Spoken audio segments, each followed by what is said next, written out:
Hello students, साधना channel में आप सबका स्वागत है। बच्चों, आज हम क्लास 6 की रुचिरा पुस्तक का पाठ 7 बकस्य प्रतिकारः इस पाठ का अर्थ स्पष्ट करेंगे। पाठ का अर्थ है बगुले का प्रतिकार माने बदला, कि बगुले का बदला। तो अब सबसे पहले हम इस पाठ का अनुवाद आपको बताएंगे। इसके बाद पाठ के अंत में दिया हुआ अभ्यास कार्य स्पष्ट किया जाएगा। तो चलिए शुरू करते हैं पाठ का अनुवाद। एकस्मिन् वने शृगालः बकः च निवसतः स्म। एक वन में, शृगाल कहते हैं सियार को, कि एक वन में सियार और बगुला निवसतः स्म माने रहते थे। तो एक वन में सियार और बगुला रहते थे। तयोः मित्रता आसीत्, उन दोनों में मित्रता थी।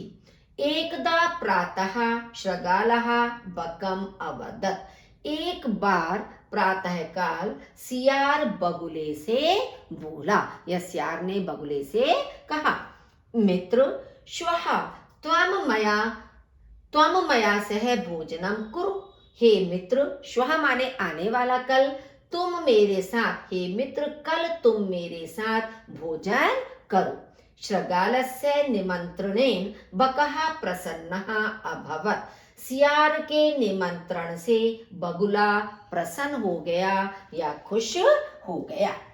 अग्रिमे दिने सः भोजनाय शृगालस्य निवासम अगच्छत्। अगले दिन वह भोजन के लिए सियार के घर गया। कुटिल स्वभावः शृगालः स्थाल्यां बकाय शिरोदनम अयच्छत्। कुटिल स्वभाव वाले सियार ने थाली में, स्थाल्याम कहते हैं थाली में, थाली में बगुले के लिए शिरोदनम माने खीर, अयच्छत माने दी। तो कुटिल स्वभाव वाले सियार ने थाली में बगुले के लिए खीर दी। बकम अवदत् च, बगुला बोला, मित्र अस्मिन् पात्रे आवाम अधुना सह एव खादावः। हे मित्र, इस बर्तन में हम दोनों अब एक साथ ही खादावा माने खाते हैं, कि हे मित्र इस बर्तन में हम दोनों अब साथ ही खाते हैं। भोजन काले बकस्य चंचुः स्थालितः भोजन ग्रहणे समर्था न अभवत्। भोजन के समय पर बगुले की चंचू माने चोंच, स्थालितः माने थाली से भोजन ग्रहण करने में समर्थ नहीं हुई, क्योंकि बगुले की तो लंबी चोंच थी, वो थाली में से कैसे लेता। तो इसलिए भोजन के समय पर बगुले की चोंच थाली से भोजन ग्रहण करने में समर्थ नहीं हुई। अतः बकः केवलम शिरोदनम अपश्यत्। इसलिए बगुला केवल खीर को देखता रहा। शृगालः तु सर्वं शिरोदनम अभक्ष्यत्। सियार तो सारी खीर खा गया, क्योंकि जब बगुला नहीं खा पा रहा था तो सारी खीर सियार ने खा ली। शृगालेन वंचितः बकः अचिन्त्यत्। सियार के द्वारा ठगा हुआ बगुला सोचने लगा, या शृगाल से ठगे हुए बगुले ने सोचा, यथा अनेन मया सह व्यवहारः कृतः, कि जैसा इसके द्वारा मेरे साथ व्यवहार किया गया, तथा अहम अपि तेन सह व्यवहरिष्यामि, वैसा मैं भी उसके साथ व्यवहार करूंगा। मतलब जैसा सियार ने मेरे साथ व्यवहार किया वैसा व्यवहार मैं भी उसके साथ करूंगा। एवं चिंतयित्वा सह शृगालम अवदत्। ऐसा सोचकर उसने शृगाल से कहा, या वह शृगाल से बोला, मित्र त्वम अपि श्वः सायं मया सह भोजनम करिष्यसि। हे मित्र, तुम भी, श्वः माने कल, मतलब आने वाला कल, साय मेरे साथ भोजन करोगे, कि हे मित्र तुम भी कल शाम को मेरे साथ भोजन करोगे। बकस्य निमंत्रणेन शृगालः प्रसन्नः अभवत्। बगुले के निमंत्रण से सियार प्रसन्न हो गया। यदा शृगालः सायं बकस्य निवासं भोजनाय अगच्छत्। जब सियार शाम को बगुले के निवास पर या घर भोजन के लिए गया, तदा बकः संकीर्ण मुखे कलशे क्षीरोदनम अयच्छत्। तब बगुले ने संकीर्ण मुखे माने बहुत छोटे मुंह वाले या संकुचित मुख वाले कलश में खीर दी। अयच्छत् माने दी। शृगाल च अवदत्, और शृगाल से बोला, शृगाल बोला, हे मित्र, आवाम अस्मिन् पात्रे सहैव भोजनम कुर्वः। हे मित्र, हम दोनों इस पात्र में साथ ही भोजन करते हैं। बकः कलशात् चंचवा क्षीरोदनम अखादत्। बगुले ने कलश में चोंच डालकर खीर खाई, परंतु शृगालस्य मुखम कलशे न प्राविशत्। लेकिन सियार का मुख कलश में नहीं गया या उसमें प्रवेश नहीं किया। अतः बकः सर्वं क्षीरोदनम अखादत्। इसलिए बगुले ने सारी खीर खा ली। शृगालः च केवलम ईर्ष्यया अपश्यत्, और सियार केवल ईर्ष्या से देखता रहा। शृगालः बकं प्रति यादृशं व्यवहारम् अकरोत्। बकः अपि शृगालं प्रति तादृशं व्यवहारं कृत्वा प्रतिकारम् अकरोत्। सियार ने बगुले के साथ जैसा व्यवहार किया, बगुले ने भी सियार के साथ तादृशम माने वैसा व्यवहार कृत्वम माने करके प्रतिकारम अकरोत् बदला ले लिया।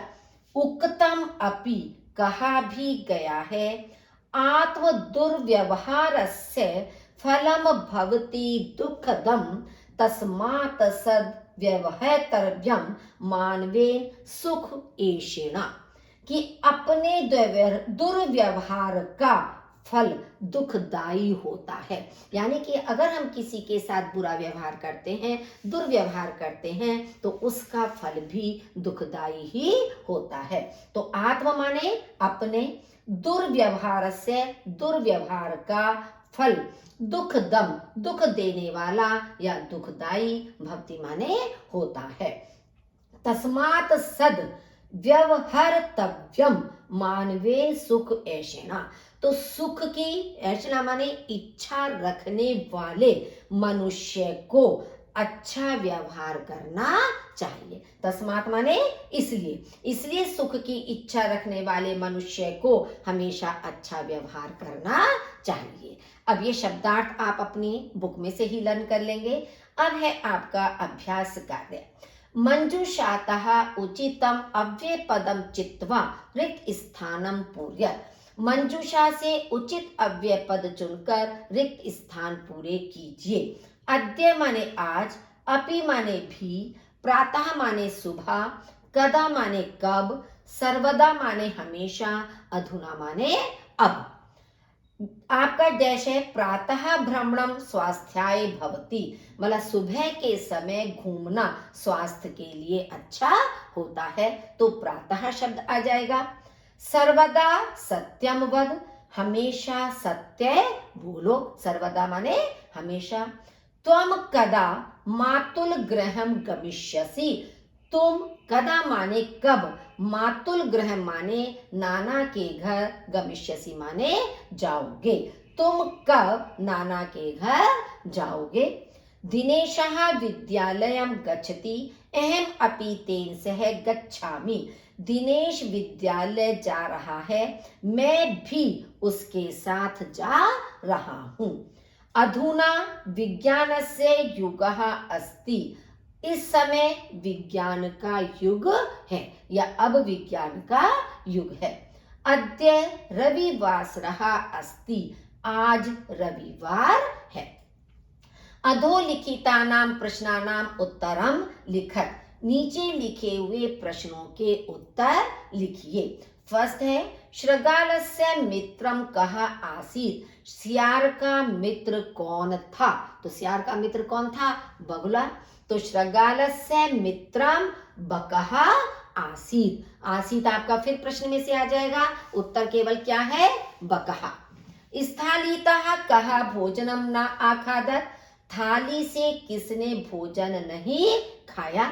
तो स्थालीतः बकः भोजनम न अखादत्, कि थाली से बगुले ने भोजन नहीं खाया। बकः श्रृगालाय भोजने किम अयच्छत्, बगुले ने सियार के लिए भोजन में क्या दिया? तो बकः श्रृगालाय भोजने, पहले प्रश्न में से इतना आ गया। फिर किम के स्थान पर? शिरोदनम, शिरोदनम माने खीर, अयच्छत् माने दी, शिरोदनम अयच्छत्। श्रृगालस्य स्वभावः कीदृशः भवति, सियार का स्वभाव कैसा होता है? श्रृगालस्य स्वभावः कुटिलः आसीत्, कुटिल था या कुटिलः भवति, कुछ भी लिख सकते हो बच्चे। यहाँ जैसा सा थोड़ा सा आपका कट रहा है, ये कुटिलः शब्द है और ये आपका शिरोधनम शब्द है। नेक्स्ट है पाठात् पदानि चित्वा अधोलिखितानां विलोम पदानि लिखत, पाठ से पदों को चुनकर नीचे लिखे हुए विलोम पदों को लिखें। अब जैसे मान लीजिए शत्रु, शत्रु का मित्रम हो गया। अब सुखदम दुखदम, शत्रुता मित्रता, अप्रसन्नः प्रसन्नः, दुर्व्यवहारः सद्व्यवहारः, सायं प्रातः, असमर्थः समर्थः। अर्थ आपको समझ में आ रहे होंगे कि सुख दुख, शत्रु मित्र, अप्रसन्न प्रसन्न, दुर्व्यवहार सद्व्यवहार, साय प्रातः, असमर्थ और समर्थः। नेक्स्ट है आपका मंजूषातः समुचित पदानि चित्वा कथाम पूर्यत, मंजूषा से समुचित पदों को चुनकर कथा पूरी कीजिए। अब यहाँ पर इतने शब्द आपके लिखे हुए हैं, मनोरथई, पिपासितः, उपायम, स्वल्पम, पाषाणस्य। अब आपको समझ में आना होगा, मनोरथई माने इच्छा से, पिपासितः माने प्यासा, उपाय माने तरीका या उपाय, स्वल्पम माने थोड़ा, पाषाणस्य माने पत्थर के, कार्याणि माने कार्य, ऊपरी माने ऊपर, संतुष्टः माने प्रसन्न या संतुष्ट, पातुम पीने के लिए, इतस्ततः इधर उधर, कुत्रापि माने कहीं भी। अब देखिए स्टोरी, ये कहानी आपने सुनी हुई है प्यासे कौवे की, वही आपकी कहानी दी हुई है, उसके बीच बीच में आपको इन शब्दों को भरना है। जैसे एकदा एकः काकः पिपासितः आसीत्, एक बार एक कौवा, पिपासितः माने प्यासा था, सः जलम पातुम इतस्ततः अभ्रमत, वह जल पीने के लिए इधर उधर घूमा, मतलब वो सोच रहा था कहीं से उसे पानी मिल जाए। तो इतस्ततः, परम कुत्रापि, लेकिन कहीं भी, जलम न प्राप्नोत, कहीं भी जल प्राप्त नहीं हुआ। अन्ते एकम घटम अपश्यत, अंत में एक घड़ा दिखाई दिया। घटे स्वल्पम जलम आसीत्, घड़े में स्वल्पम माने थोड़ा जल था। अतः सः जलम पातुम असमर्थः अभवत्, इसलिए वह जल पीने में असमर्थ हो गया, क्योंकि जल थोड़ा सा था और कौवे की चोंच नीचे तक नहीं जा पा रही थी, तो वह जल पीने में असमर्थ हो गया। सः एकम उपायम अचिन्त्यत, उसने एक उपाय सोचा। सः पाषाणस्य खंडानि घटे अक्षिप्त, उसने पत्थर के टुकड़े घड़े में फेंके या घड़े में डाले। एवं क्रमेण घटस्य जलम ऊपरी आगच्छत, इस प्रकार क्रम से घड़े का जल ऊपर आ गया, क्योंकि जब उसने पत्थर के टुकड़े उसके अंदर डाले तो जल ऊपर बढ़ने लगा, जल ऊपर आ गया। काकः जलं पीत्वा संतुष्टः अभवत्। कौआ जल पीकर संतुष्ट हो गया। परिश्रमेण एव कार्याणि सिद्ध्यन्ति न तु मनोरथैः। परिश्रम से ही कार्याणि माने कार्य, सिद्ध्यंति माने सिद्ध होते हैं, ना तो मनोरथई, ना कि इच्छा करने मात्र से। कि हम किसी के काम को करने की इच्छा तो मन में रखते हैं, लेकिन हम मेहनत ना करें, परिश्रम ना करें, तो हमें उस कार्य में कभी भी सफलता प्राप्त नहीं होती है। नेक्स्ट है तत्सम शब्दान लिखत। हमें तत्सम शब्द लिखने हैं। हिंदी में आप पढ़ते होंगे तत्सम और तद्भव शब्द, तो ये आपके तद्भव शब्द हैं जो हिंदी का शब्द है, और उसका जो संस्कृत रूप होता है उसे तत्सम शब्द कहते हैं। तो जैसे सियार श्रगालः, कौआ काकः, मक्खी मक्षिका, बंदर वानरः, बगुला बकः, चोंच चंचूह, नाक नासिका। तो इस तरह से ये आपके तत्सम शब्द हो गए इन तद्भव शब्दों के। तो बच्चों ये पाठ आपको स्पष्ट हो गया होगा। वीडियो को लाइक जरूर किया कीजिए, शेयर कीजिए, चैनल को सब्सक्राइब कीजिए, और यदि फिर भी आपको कहीं कोई भी समस्या आती है तो आप अपनी समस्या कमेंट बॉक्स में लिख सकते हैं, ताकि आपकी परेशानियों का, समस्याओं का समाधान किया जा सके। सुनने के लिए आपका बहुत बहुत धन्यवाद।